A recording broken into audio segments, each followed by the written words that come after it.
Hello, this is Anna Imagination of the Healing Garden, and welcome to Shifting Perspectives. If you are new to my channel, I am a psychologist, philosopher, sociologist of 30 years. So this is more of a journal entry on this particular one. It's more for me. I was evaluating a lot of stuff last night, and I noticed some time ago that when you're in between perspectives, there's minor perspective shifts that are occurring. And yesterday I had this massive breakdown. I was working and taking notes, commenting on Facebook. And as I was going through it, I started to write and compose a rule list. Now, these are rules that I've had in my head for a while, and they're, okay, this is going to get fun. They're voices and messages from the universe, and I mean that quite literally, where I would just hear these statements, these don't scare the children, go to New York. I've talked about this. And with all of the messages and the intuition, with all of the instinct and everything that I'm getting from all of the sources within my emotions, I started to write it all down. And rule number one, of course, is don't scare the children. That's like the first rule, don't scare the children. And the second rule is make them laugh. Now, I had a list of 11 rules somewhere. I'm still looking for them. And I've published them. I just don't have them in my immediate notes. And I started putting this thing together. And I thought it was a list of rules for you, for everybody. Like, hey, you want to learn the God code? Here are the rules. Now, yes, these do apply to anyone who wants to follow the God code, triadic healing. And also, they're for me. The rules are for me. And I remembered rules are just a projection of one's need to control a situation. And rules are something that you should be making for yourself, your boundaries. They are not something you should ever force on other people. The minute you put your rules on other people, you're projecting. You are projecting your need to control other people. So a society that is built on rules that we all should follow is actually one of the most toxic things you could possibly have, because if you need those rules in place to begin with, you're not doing your job as a society. The reason why is because the people have not learned how to self-govern, which means the difference between somebody being nice and somebody not being nice is whether or not they can get caught. So that's really what our entire society is built on. Sneaking, lying, hiding. What can I get away with?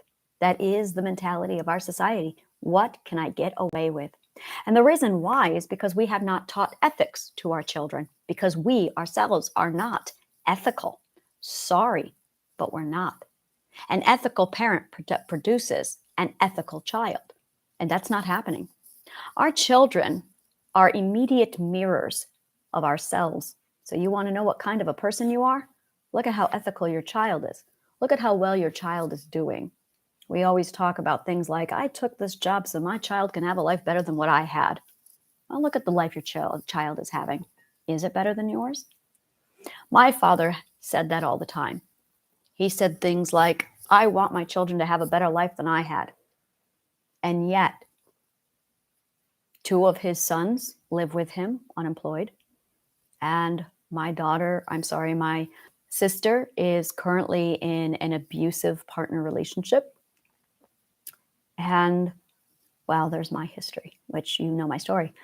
So I'm looking at what my father says, did, does, and I'm looking at the results of his parenting. And I realize that we are just a combination of mirrors of him and my mother that reflected our parenting, not what he wanted for us, our parenting, which means all of the projection that he did not come through on the message he wanted us to receive, but on the behavior we received, the treatment we received. And this is a massive logical fallacy that every one of us has with our children. Our children do not listen to the words we say because we are not competent in communicating those words. What our children does is they mirror the emotional pathways they are given. That is what we are doing. And we are mimicking and repeating the parent's behavior. That's all we're doing. So it's not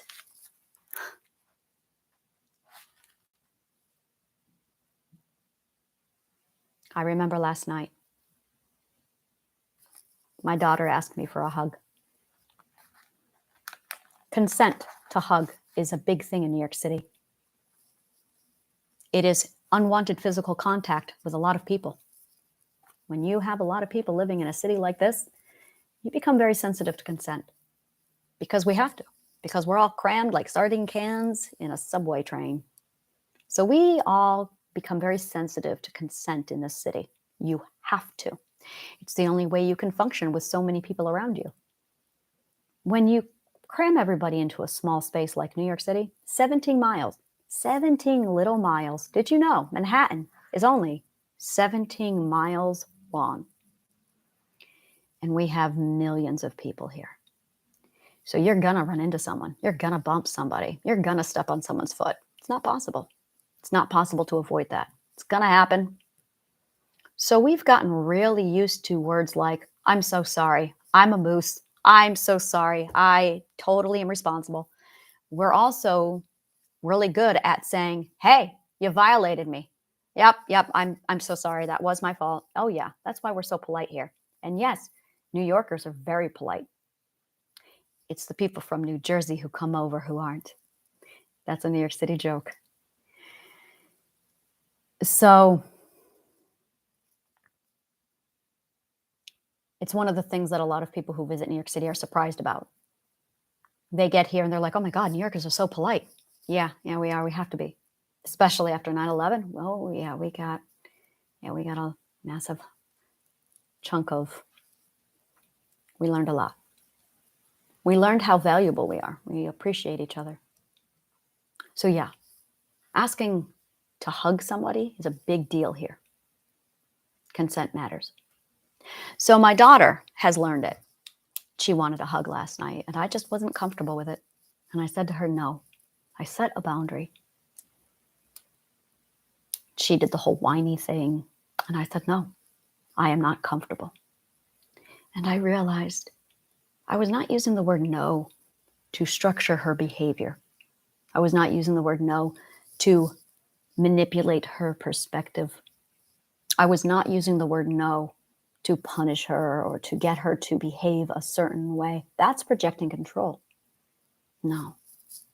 I used the word no to set an example. What I was really saying to my daughter was, this is what self-care looks like. This is what voicing my comfort level looks like. This is what having the courage to say, I'm not comfortable with this. And I don't want it. Right now, I need space for me. And this is what it looks like. I was setting an example, showing her that under no circumstance should she sacrifice comfort for the will and pleasure of other people. That's really it. And I had this moment with parenting her where I went, well, son of a bitch. When we set a boundary, we are setting an example. And the reason why this is so important is because human beings live on mimicry and repetition. That is how we learn. That is how we learn until we get to a certain point.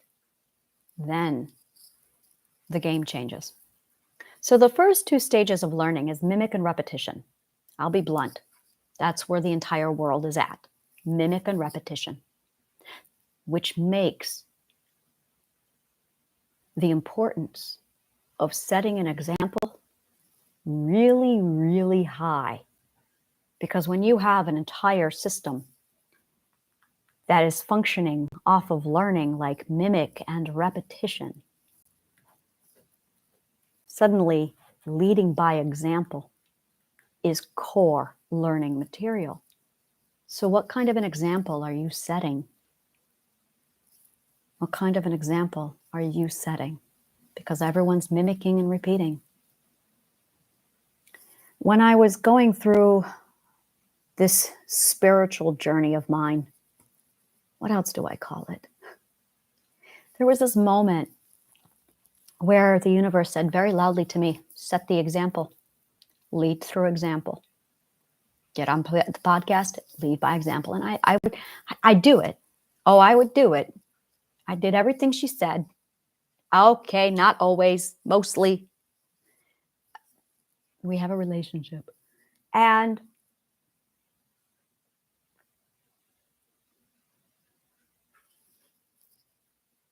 I didn't understand half of what I was doing when I did it. I just knew that I had to. She would say, do this. Okay, I'm doing it. It's stupid, but I'm doing it. Like her connect the dots bullshit. So, because she's 5. So I led by example. And I'm looking at the way I'm parenting. And I've had people ask me, how do you parent? And I've taught them, I've showed them, yeah, this is how I parent. And I watched my children change when my behavior changed. When I became a different thing to mimic, they became a different thing to mimic. After you get to that stage, after you're done with repetition, you get to a certain point in your education where the rules change. How we learn is different. Listen to learn, the art of listening. All the different ways we listen. We listen with our eyes. We listen with our ears. We listen with our thoughts. We listen with our emotions.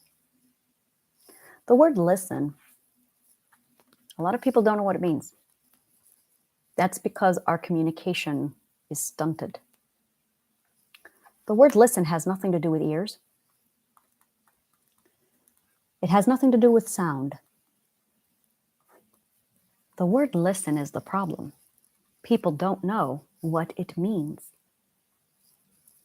This is the theory of listening. Listening is paying attention. Listening is observing. Listening is watching. Listening is analyzing.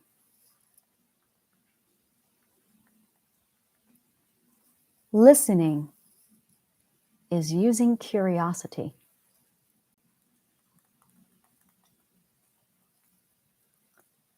Listening is asking questions. To learn. Learning is information gathering. And learning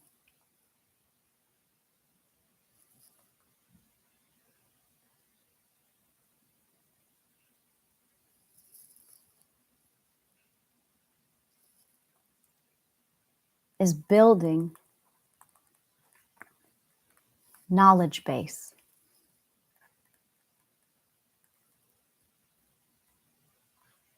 That's how we expand the mind. We listen and we learn. We think. This is thinking. When we say you need to spend some time alone, what we're really saying is you need to listen to your body, observe it, become questionable about it, ask questions about it, become curious about it. You have to watch it and you have to logically analyze it. And then you have to take all of that data and process it into information.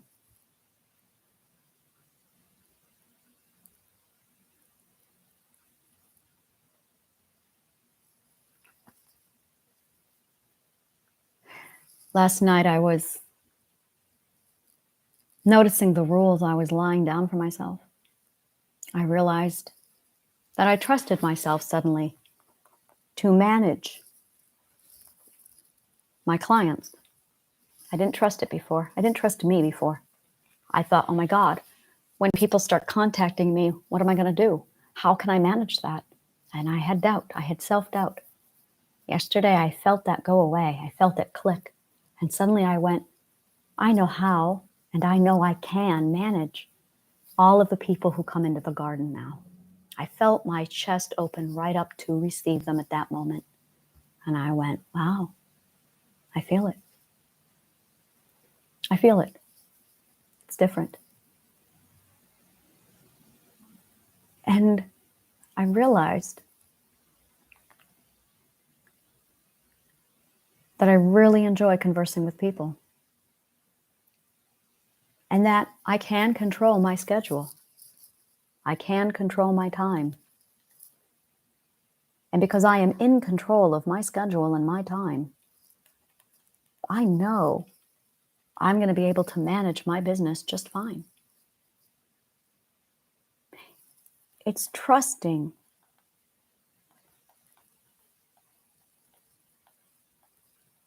your community skills. That's what the third perspective is. Learning how to trust and manage your communication skills or your community skills. The first perspective is about learning how to trust and prioritize yourself. The second perspective is learning how to trust and prioritize your you of I. And the third perspective is about learning how to trust and manage your community. And as soon as I did that, I started writing rules. And I remember feeling the trust swell up inside of me. And I remember thinking last night, third perspective. I went back to the third perspective. And then I looked down at my paper and I saw a list of rules and I went, there I am, writing rules, just like a fourth perspective. And I went, but rules are projections of control. These aren't rules for you. I thought they were. In fact, on my Facebook page, I took pictures of them and said, here are the rules. And then I went, no, Anna, that's projecting control into other people. And I heard the universe say to me, those aren't for them, Anna. And I went, ooh, me. Those are for me. So I sent out another Facebook post. Those aren't your rules. They're mine. I am the mother, and you are the children. I am the example, and you mimic and repeat. Because it's not until you can imagine the change, it's not until you can see the change that you can actually believe in the change. That's the way we are. We can't imagine what we can't see, what we don't know. So here I am going, oh, that's it then. Here's my parenting. Here's my life. Here's how I overcame it. Here's how I learned. Here is the path I took. And this is the result. Make me your you of I. Set the example. I'm going to make this very clear to you. I do not want you to have my perspective. I do want you to have your own. And that has been my agenda from day one. I am not here to convince you to follow me. I am here to convince you to be a leader for yourself. So don't follow me as a follower. Follow me as a method to learn how to lead. Because you are the you of I to your child. You are your child's you of I. You want to become a better parent, become a you of I. A you of I understands that the child requires mimicry and repetition. They require an ethical compass. So be the ethical compass because they need it. They have to build up their I of I. And that is your job as a parent, to help your child establish and build their I of I. By the way, this is my parenting class. Please pay attention. When you have a child who is building their I of I, it is composed of several elements. The first element that it is composed of is their authority, not your authority over them. You need to keep your authority onto you because you need to show them by example how authority should be used properly. Likewise, a child has to learn how to use their own authority if they are going to be efficient, functioning adults. In addition, autonomy. They must have autonomy. That is what we all are. We are autonomous. Likewise, they have to learn how to be an I of I. You need to learn how to be an I of I. You also need to learn how to be a you of I, and you need to learn how to manage and balance your they of I. That's the third perspective. Perspective is exactly what all of this is about. Value the perspective. The perspective is everything. It is the core of your identity. Chip away a piece of that perspective and you lose a bit of yourself. Learn to value and protect your child's perspective as if it is the prime directive from Star Trek. And I am dead serious about this. It's actually really quite cool. Like, I pulled it out last night and I plugged it in and it just read perfectly. Like, oh, the prime directive is perspective preservation. And it looks like this. The prime directive prohibits human people from interfering in the normal development of any human people. No matter what. Don't interfere with the perspective of human people. The perspective is absolutely what this does. It is the development of the human people. So to interfere with a person's perspective is to alter a human people. Stop doing it and make sure no one does it to you. Let's start valuing our perspectives more than anything in the world.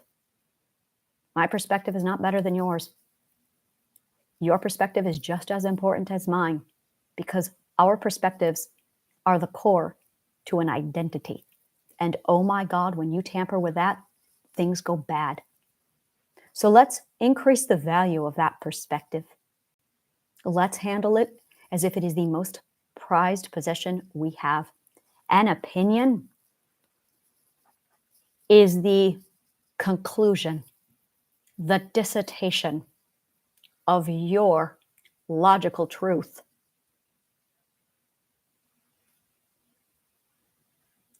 And it is 100% the summation of your identity. That is what perspective is. Let's handle it with far more care than we've given it. The words illogical insanity have been wonderful tools for me through all of this. You are going to see a lot of illogical insanity. The more you grow, the more you walk through my program, the more you follow me, the more you watch me, the more you're going to start noticing illogical insanity. Now, it is our instinct, it is our subconscious mind's job to analyze and conclude data. And when it receives illogical insanity, it tries to logically compute it. But it's illogical and it's incompatible with your logical truth.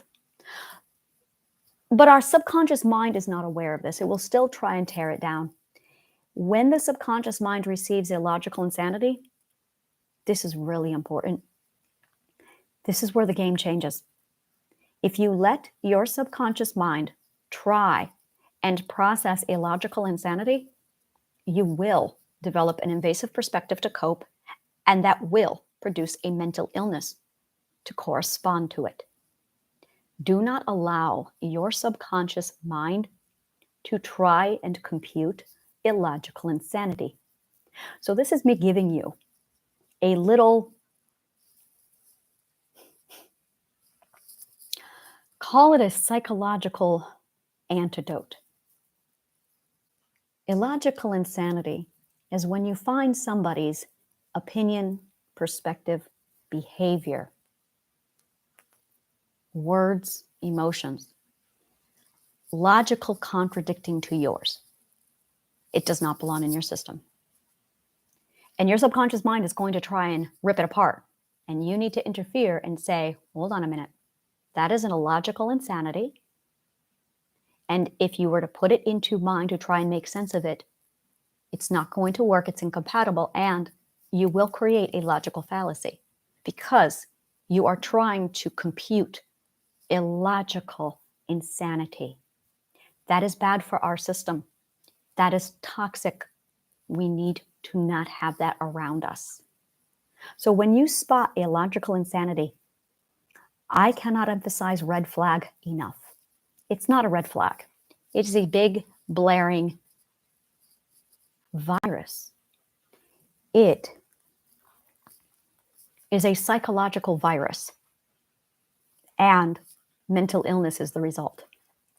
So you have, everybody does, a lot of psychological viruses inside of their subconscious mind that their subconscious mind is trying to figure out.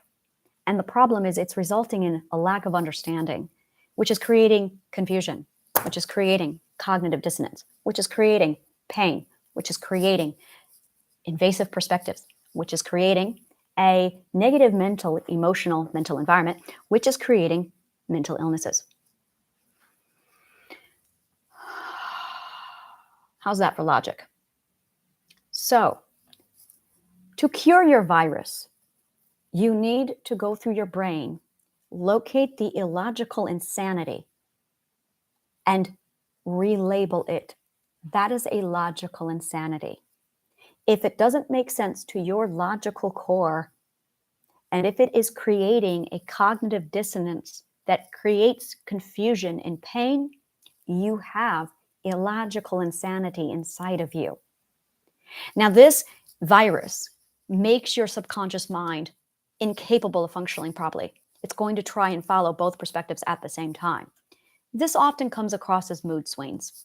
It's not a mood swing. It is a subconscious mind toggling multiple perspectives. What is a perspective again? It is the psychological core of who you are. Like I said, perspectives are really, really important. So by taking the concept of illogical insanity and plugging it in wherever needed, it's going to do a lot to really straighten out your perspective.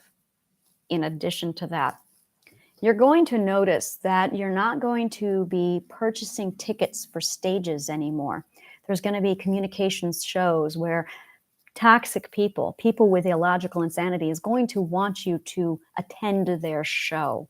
They want you to be in their audience. This is a consensual practice. You don't have to listen to anybody's opinion anymore. If it's not something that your subconscious mind is going to nourish, you should not be receiving it. That's not healthy. So this is something I practice a lot of, is when I socialize, and this is where I really go out on a limb and I'm different. I have the very standard, hi, how are you? But no one's allowed my perspective. I don't give it to anybody. I put it out here, and the comments are off for a reason. It's because I will not receive any kind of advice on my perspective. And when I comment on Facebook and somebody messages me and tries to contradict my perspective, I say words like, my perspective is not a weapon, and it is not for arguing. It is for observation and for learning. And if you were to give me your perspective, I would assume the role of student, and I would observe and learn your perspective. I would not dissect it and rip it apart. I also understand that people don't know this, so that if I were to present my perspective on a day-to-day basis, they would rip it apart. That's not allowed with my perspective. I recommend you taking the same law for yourself because it's highly protective. When you stop allowing people to just rip apart your perspective, you suddenly develop an entirely different type of living. You realize that if people want to get to know you, they first must enter a circle of understanding. Look, I know what a perspective is. A perspective is literally the core of an identity that is built off of my logical truth so that I can function in life. And so is yours. So I live differently. I do not offer my perspective to people, nor do I observe other people's perspectives as if they are garbage that I can literally rummage through, cherry pick, and then dispose of. I vocally, aggressively, passionately speak out against this and say, stop doing it. A perspective is not a garbage bin for you to rummage through. Stop doing it. And that is applied to myself as well. As a result, social skills suffer significantly when these things are not in place. Understanding how to socialize and interact with another perspective is an art form, and that is something that I cover extensively.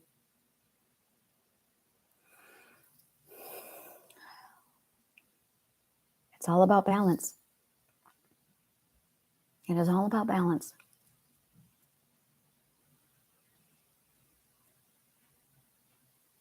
So I sat there last night and I looked at everything and I saw that I was in the 4th perspective of the 11th perspective. And I went, I have to go through all 12 perspectives again. It's like every time you get to a perspective, you have to relearn all 12 perspectives in that perspective. And once you get to the 11th, the 12th perspective, you get to graduate to the next. Now I'm at the 11th perspective, but I have done this consciously 5 times. So let's figure out what the 12th perspective is, shall we?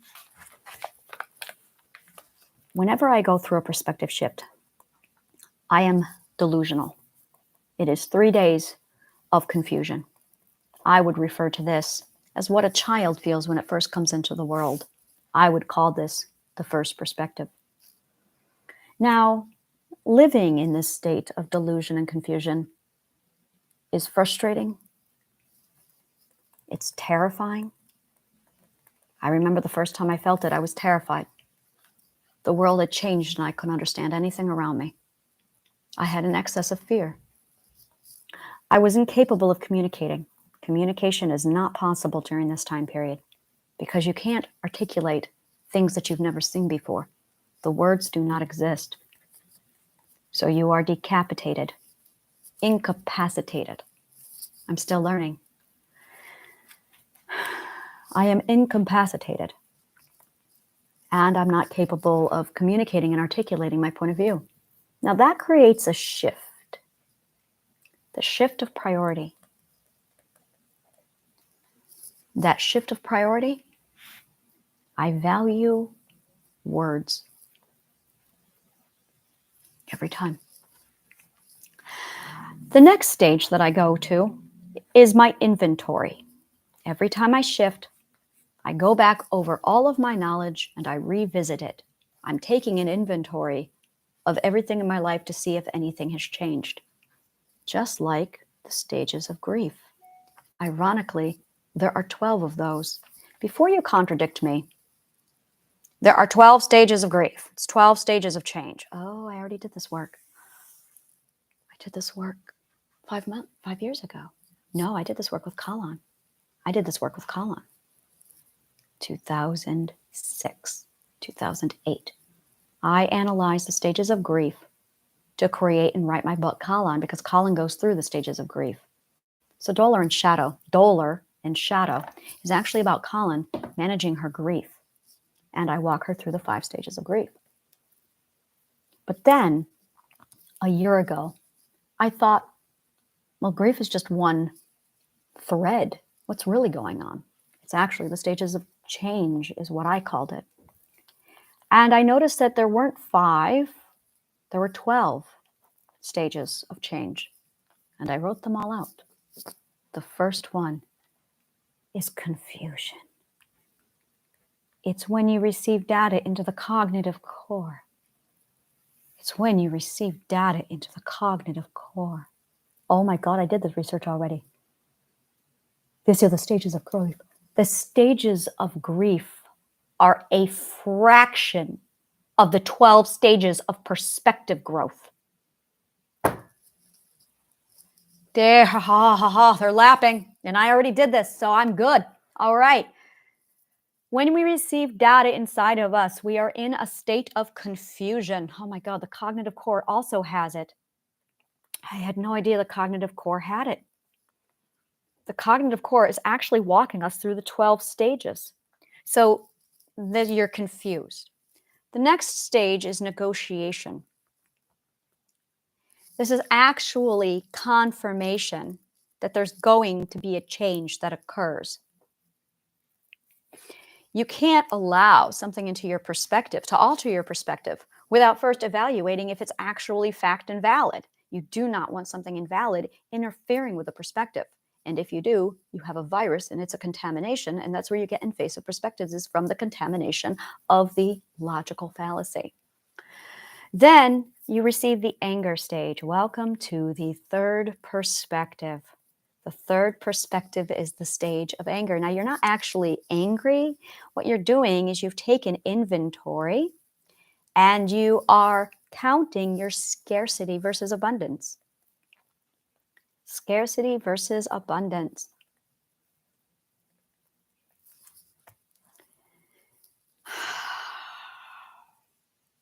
If you are tapped into scarcity, you're going to experience anger. Your defense is going to turn on. If you have an abundance, you're going to have joy. You're going to rejoice. Like getting a raise. So it's not the anger stage. What's really going on? I asked myself this a year ago. I already laid it out. I'm so happy about this. This is hilarious to me. It's not anger. It's evaluation. You are evaluating, and then you enter a calculation. This is the fourth stage, is the calculation. The calculation is when you sit down and you start calculating how much. This is when you get into forecasting. Yes, this is supply and demand. This is economics. Our entire brain is run off of economics. So we start calculating. When we start calculating, we start assessing the loss versus the gain. And then we adjust our calculations accordingly. This is when we adjust our scope. Now, you start to create a list, a new list. These are the laws and rules. These actually are not laws and rules. What they are is a blueprint and a plan, because you're starting to plan. So you're at that point where you're asking the question, how best to proceed? And then with this mastery, you learn self-government. You apply the execution. Now, after a while, you get to see the results of your work. How well did you forecast? How well did you adjust the scope?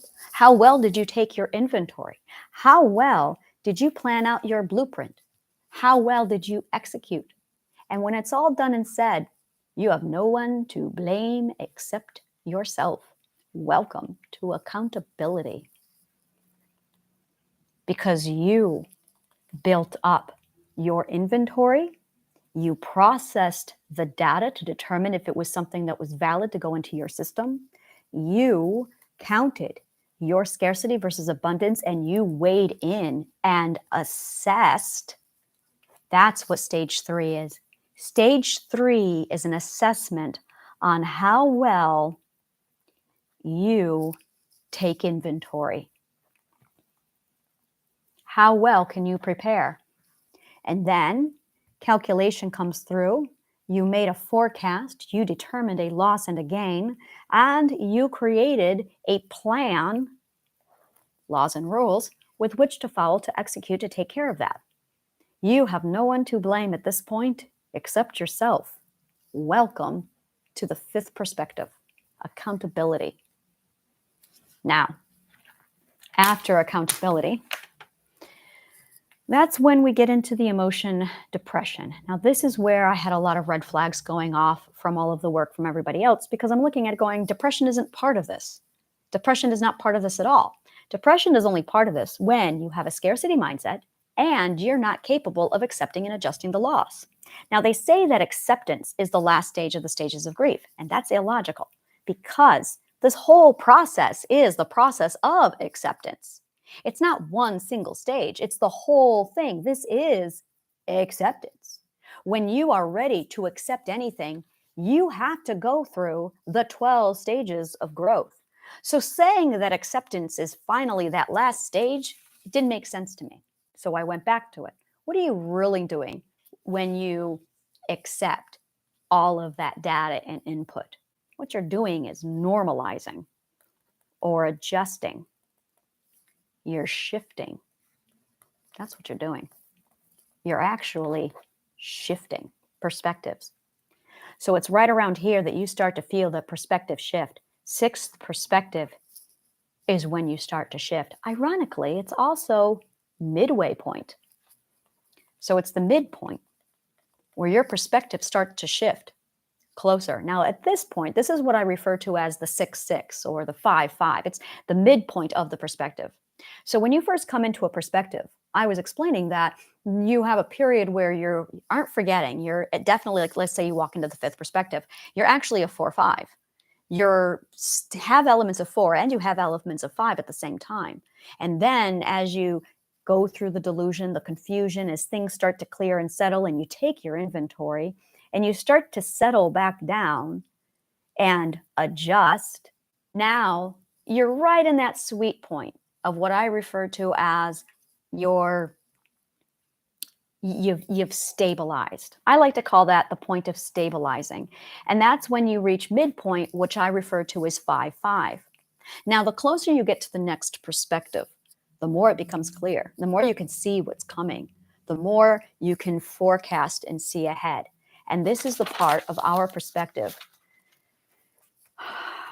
where I'm really completely in isolation over here, because I have only, all right, that's only as far as the stages of growth get to, because they could only report on the first 5 perspectives. Extraordinary, because they never finished them out, because we kept stalling out at the 5th perspective, but there's 12. All right, so here's what the other part of it looks like. You go through a period of observation, of silence. It's called silent listening, where you just listen and learn. That's all you're doing. So that by the time you actually get to the Library of Alexandria, the University of Alexandria, what you're actually doing at that point is learning how to learn.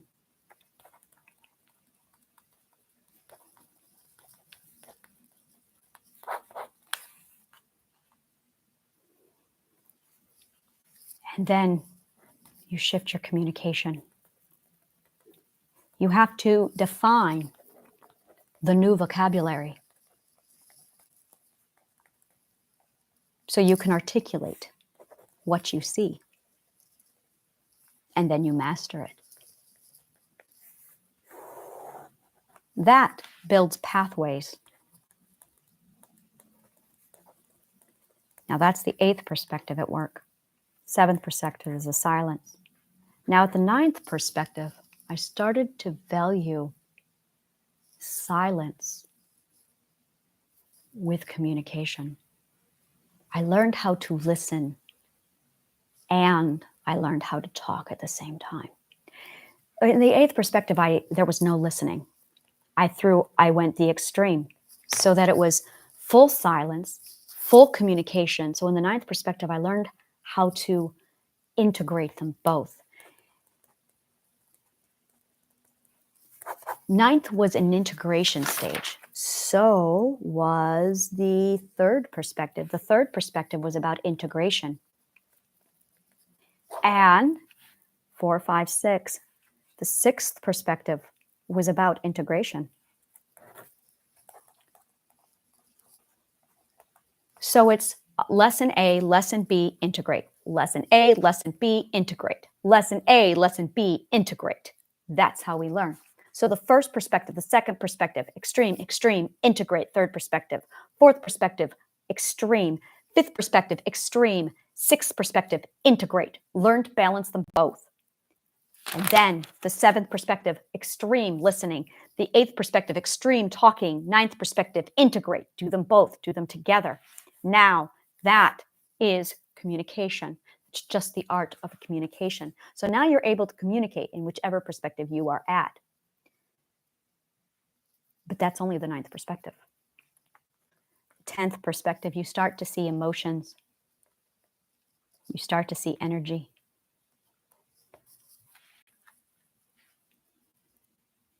The 11th perspective, I went the extreme. I remember the 10th perspective, I was emotionally numb, I was logical.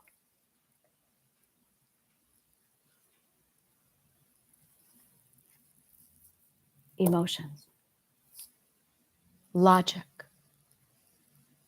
integrate. Oh, I was angry. Do you remember how angry I was at the 10th perspective? I was emotional. Oh, I was so emotional. Do you remember? Oh, I was screaming. I was angry. The 10th perspective, it was nothing but emotions. And what have I been the entire 11th perspective? I've been logic. I've been almost emotionless. Oh, I haven't been emotionless. I have a command of logic. The 12th perspective is integrating them both together so that logic and emotion come together in full integration. That is what's going to happen with the 12th perspective. It's going to be the integration of emotional energy with logic. Stay with it, stay with it, stay with it.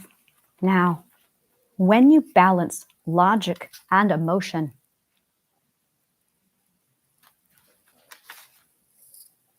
you shift your authority. You shift your priority. And you adopt a new value.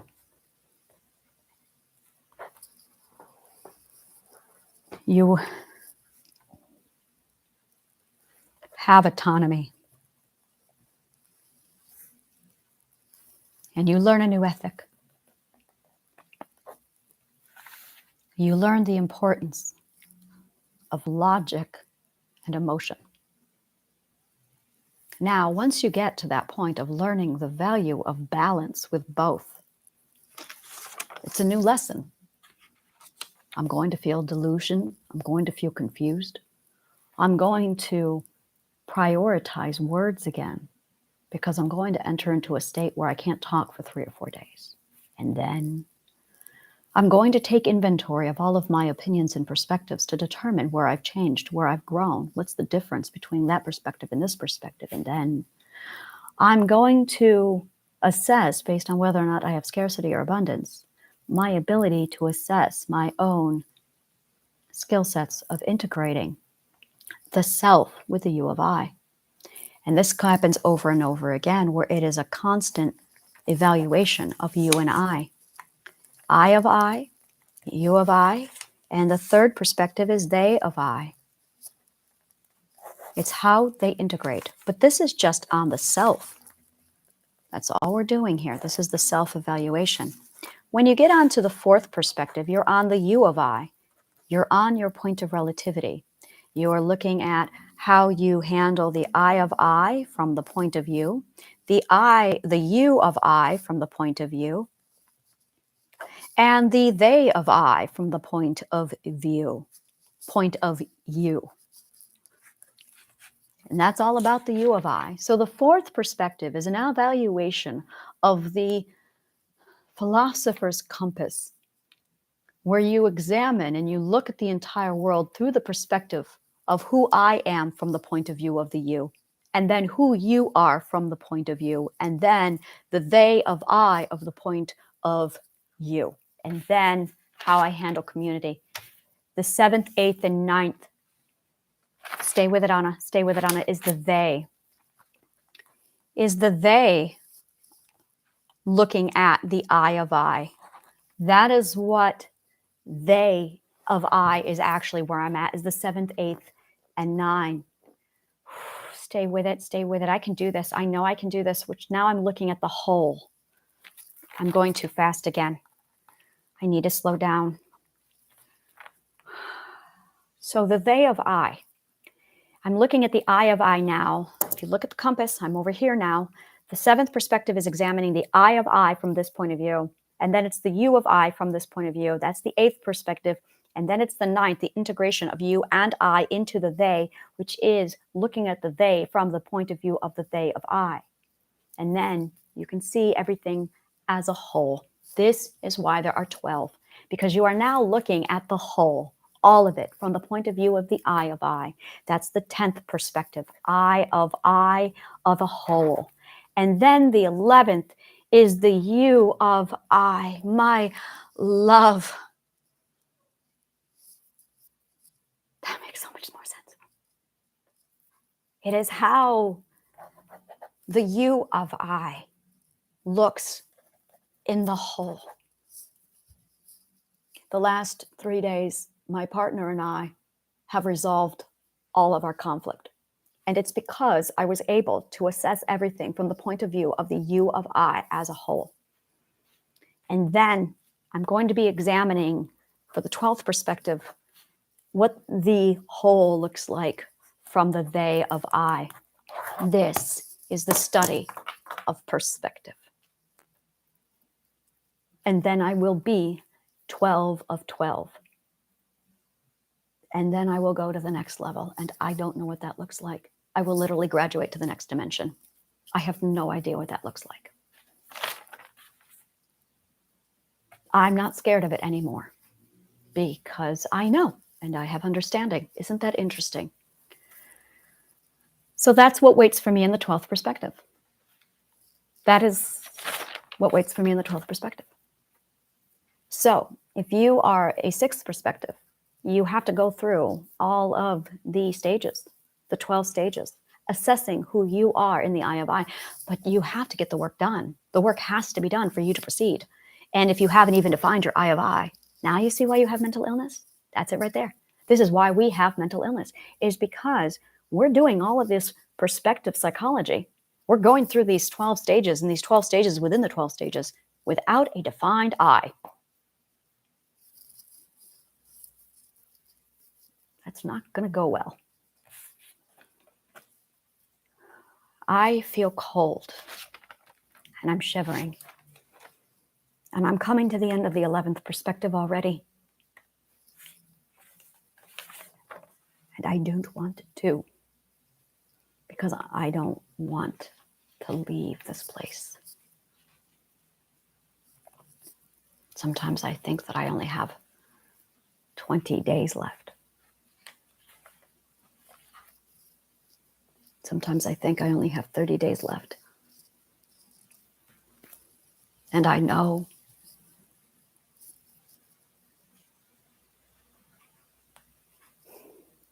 because I can't stop asking what happened to Christ. Where did he go? Second perspectives will say, he went to heaven.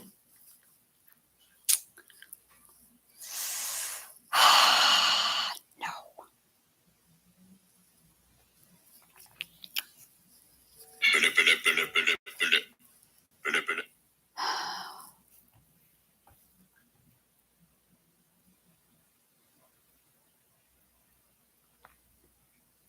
When heaven is a metaphor, it's not a place you actually go to. Oh, wait. You know, sometimes I like to think, and this is a thought that I've had recently, what if Christ is still just here? He just went in disguise. Because that's what I would do. I would become a sage and I would sit on a hill. And I would just observe and watch. That's what I would do. I would just observe and watch.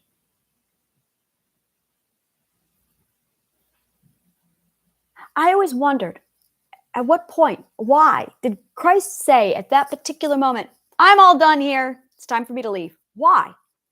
Why? And my first thought was, oh, he maxed out his lessons. He had nothing else to teach. Once you exhaust being a teacher, you must become a student.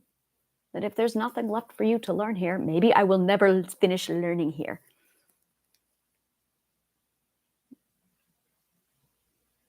Then you observe and you watch. What do you do with eternity? You observe, you watch, you max out learning, but you have eternity. I would wipe my memory and start it again. Which is why I keep thinking this is just a game. Because what do you do with eternity? When everyone maxes out, when everyone can just observe and watch, how boring does it get? The only option you have is to just wipe your memory and do it again, which I think is what the Big Bang is.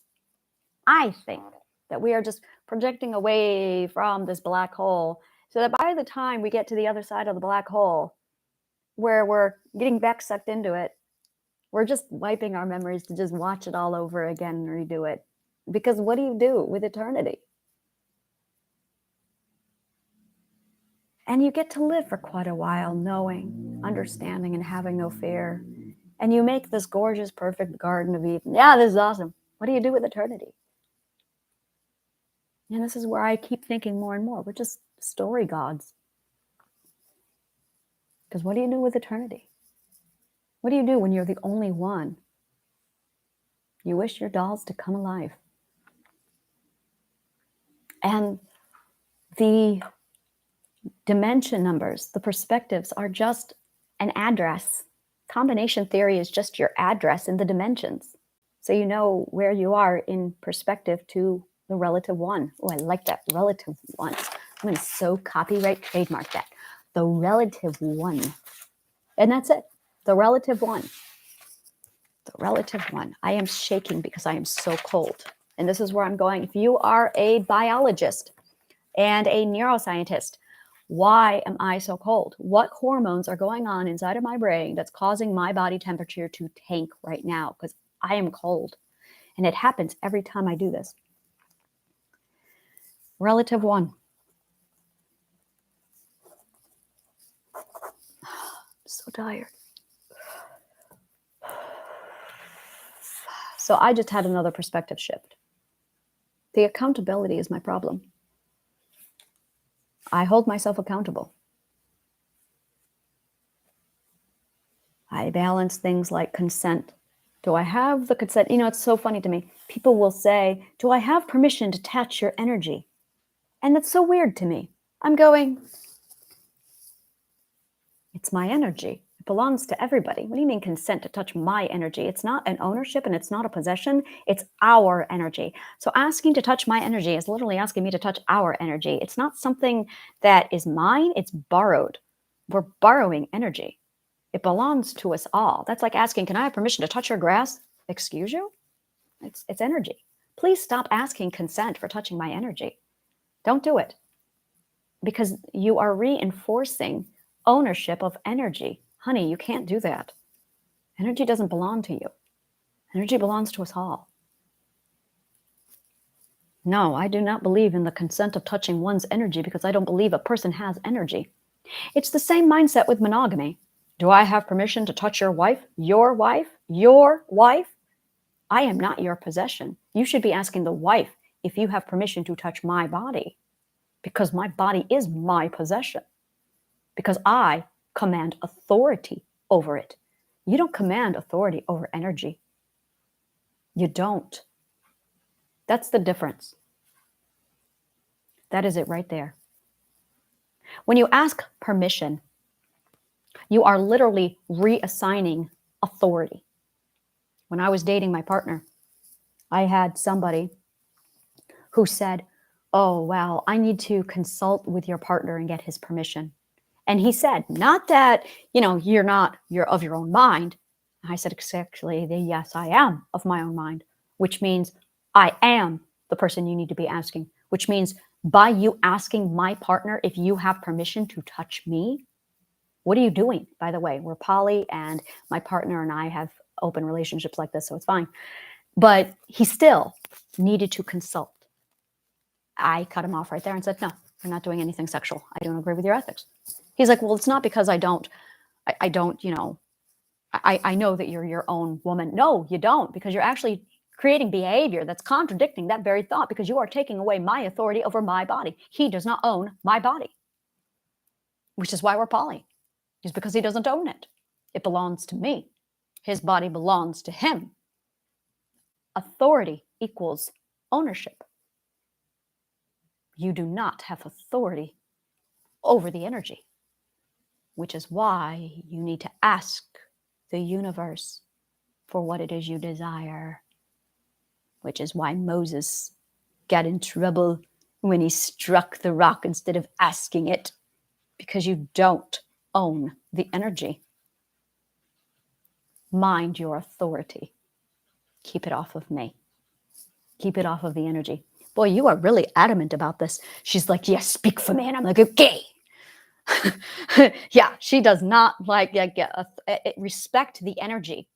It's a living, sentient. And that's really it. And it belongs to her. She's one of us. She's the mother. And we are all her. But she's not getting any recognition. She's not getting any name. She's not getting anything. She's been treated like shit. She's voiceless. Actually, she's not voiceless. She's very loud. She just uses emotions to communicate. Only emotions. And the more you listen, the more you can hear what she's saying, which is why after a while, she starts talking. Which is why after a while, she can start saying sentences. Because listening. Oh.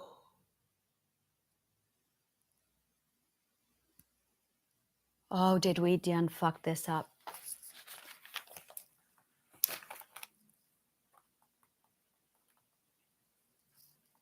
Listening teaches communication.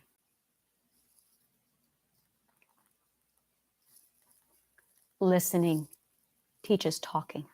Isn't that fascinating? So are you listening to your children?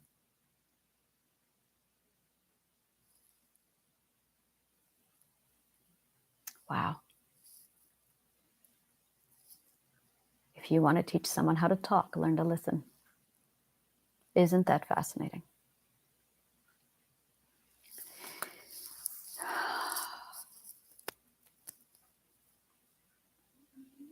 I'm going to close this down, restart a new video. If you love shit like this, like, subscribe, follow, comment below. Let me know what part of the show resonates with you.